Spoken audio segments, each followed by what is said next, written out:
They're Batwing wings.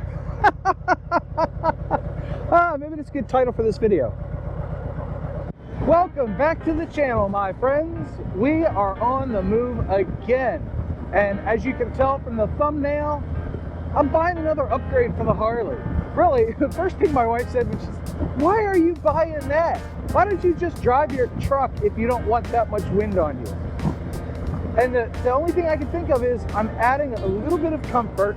I'd like to thank Anthony C. Roberson. He's got a channel here on YouTube. He recommended it to me, so I'm going to take his recommendation. Thank you, sir. I am going to give it a shot, see what I think. And I took some test audio at like 55, 60 mile an hour on the way up here. And now I'm going to do some test audio on the way out of here once I install the deflectors, because apparently they're stupid easy to install. So let's do that. Let's go in and buy this thing.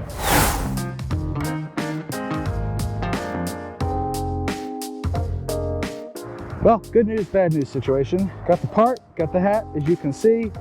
They had a deal on hats, I don't know. Anyway, the parts require a screwdriver, which I do not currently have on my person. So I'll see you when I get home. So of course it has to be windy, but we're back at the house and we've got our air deflectors. So we're gonna unbox these. I apologize for the wind noise, but apparently a front is coming in. So let's get this done.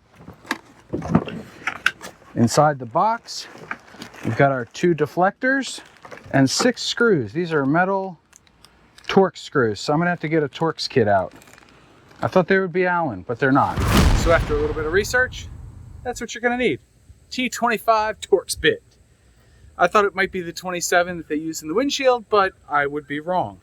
So anyway, Harley makes it pretty easy because from the factory, there's 3 plugs on each side of the fairing that you just kind of have to screw through to put these in. So let's go pop those plugs out. Well, I guess we're gonna need another tool. I looked at them and we're gonna need like a plastic panel popper. I have one of those, be right back. All right, I got a set of panel poppers here and my pick tool. So I'm gonna use these to get those off. So we're gonna take the Hero 8 and see if you can't get a better look. There we go. Hey, we got it halfway out and I'm just pulling down here. Get under ever so slightly, hopefully. And it doesn't matter if you destroy the plugs, just try not to scratch your fairing. They're just press fit in there anyway. And I probably should have used a pointier poker, but this is what I had handy. You can see there's now 3 threaded holes there. Now the trick is to install it. And I've got the right one right here. They're packaged in this foam, which is real nice. Can you see that? There's an L on this one and an R on that one. Hopefully it's easy to see. So anyway, we're doing the right side, so let's install it. Whew, it's hot out. But they've got plastic wrap on it, which is cool. So the next step in the instructions actually just says, place the deflector against the inner fairing, lining up the holes, insert the screws, and that's it. And you tighten to 25 to 30 inch-pounds, which is about 2 Ugga-Duggas on my calibrated torque arm.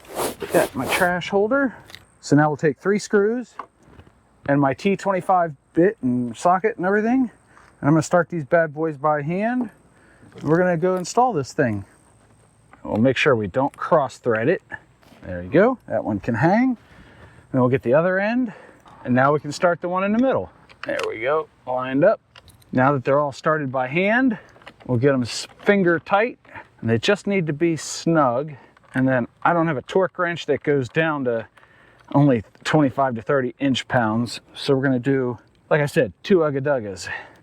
You don't want to strip these bad boys out. So yeah, that feels pretty snug. There. Let me peel off our plastic. I should have done this before I stuck it on there. But ta-da! There you go. Here you can see the new deflector. Rotate it that way to deflect more air up, pass through, or closed. And it's on there pretty solid.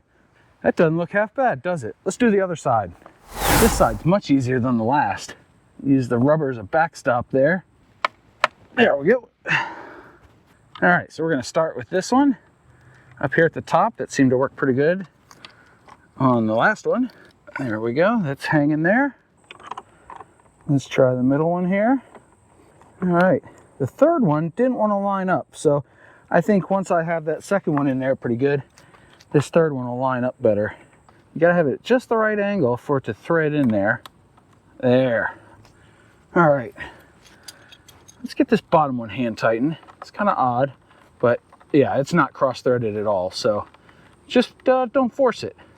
Okay, and now it's time for the final touch, and that's going to be tightening these suckers down. Always be mindful of where your tank is so you're not scraping your tank. And you just want to go till you feel a little bit of resistance. You don't want to strip these guys out. There. And just like the other side, whoop, whoop, done. Well, that was fairly easy, and it is fairly hot, so let's go take a ride and see how these things feel. All right, one quick jaunt at 50, 60 miles an hour. Feels pretty good. I'm gonna go ahead and play a clip from before the air deflectors, because my microphone's here, remember? So any of the wind that comes up is probably gonna hit the microphone.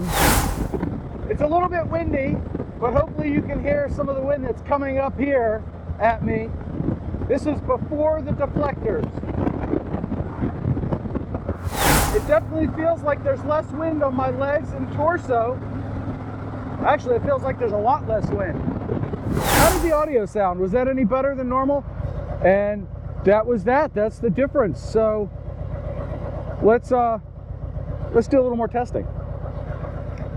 Now, this is probably not one of those upgrades that will help at slow speed, although it just feels weird. Right around my knees, there's like nothing going on. I wonder.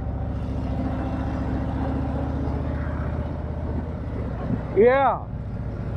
Oh, yeah. So I've got the left one open and the right one closed, and you can feel a little bit of difference in the air. And I mean, I'm only doing 25 miles an hour. It's not a gargantuan difference by any stretch. Yeah, it definitely feels different. Now I've got the right one open.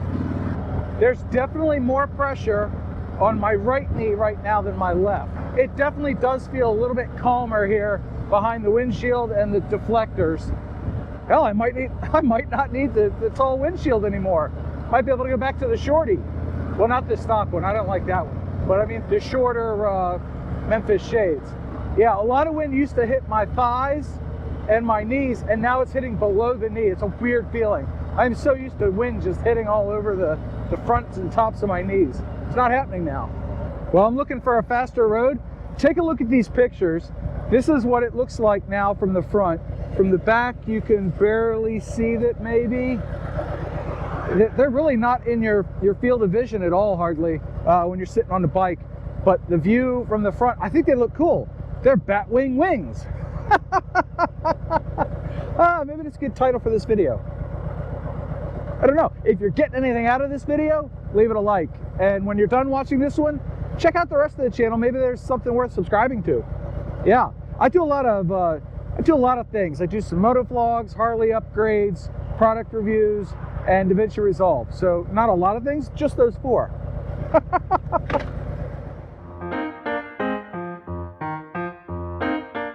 I think that the guy that rides locally, bar hopper and all that, I don't think he needs these.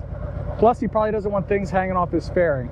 But for somebody like me that does the occasional longer ride, especially on the highway, I really think it's going to be a big help with fatigue, you know, because the wind fatigues you. Like it or not, the wind hitting you at 70, 80 miles an hour for hours on end is going to do nothing but fatigue you. I don't even care if you've got a Batwing with a riot shield on it like I do. You're still going to get tired if you're not used to it, especially. But even if you are used to it, it's still going to wear on you. So I really think it's for those kind of riders. Those guys that want to crush the long distance rides, lots of miles, and do it in comfort. Anybody that's riding a cruiser wants to be comfortable. All right, so I just got up to about 50 miles an hour and was playing with the vent openings, the vent portion of these wings. Here's the deal. So at like 50 miles an hour, you really start to feel the difference that they make. And I opened one and I opened the other, and the amount of wind like doubled that was hitting my face. Right now I have them closed. I don't know if you can see that, but I'm getting just a little bit of wind, but not too much.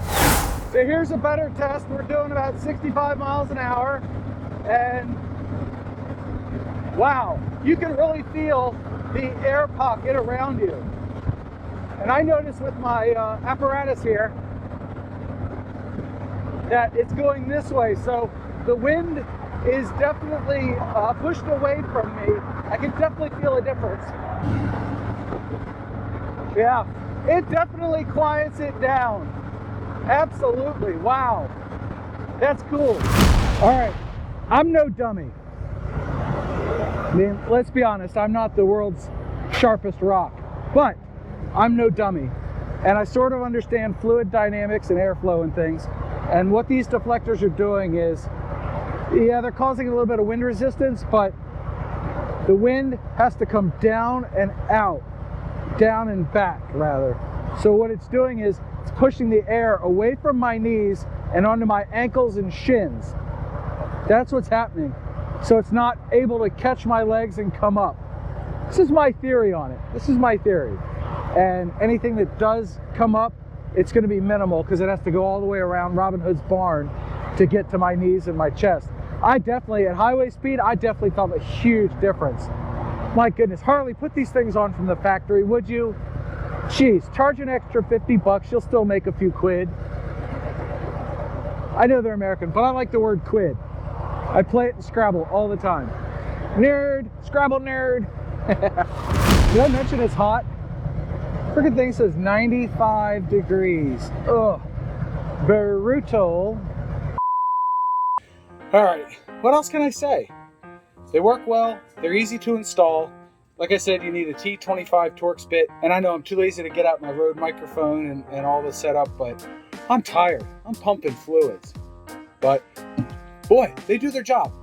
So if you're gonna tour and you got a Batwing, I highly recommend them. If you're only riding day rides and you're local, maybe not. But I saw a huge difference on the highway. It really made a big difference, blowing the air around me and keeping some of it off of me. So I think on my next long ride, I'm going to be less fatigued. That is pretty cool. So 120 bucks, go get you a pair, put them on your bike. You can do it yourself. It's easy. You don't have to pay anybody else to do it. That is for sure. If I can do it, anybody can do it, okay? That's just how life goes. I only do the easy stuff because I'm not mechanically inclined. But anyway, enough rambling. I'll see you in the next video. You'll see me in the next video, something like that. Got plenty more content coming for you. Go ahead and hit the like button if you like this video or you got something out of it. Go ahead and hit the subscribe button. It's over in the bottom somewhere. And have a great day. Keep the shiny side up. All right, I'm home. Too lazy to get out the other microphone. I'm pumping fluids. Oh, that was a hell of a ride. Hey, I hope you enjoyed it. Oh, that was nice.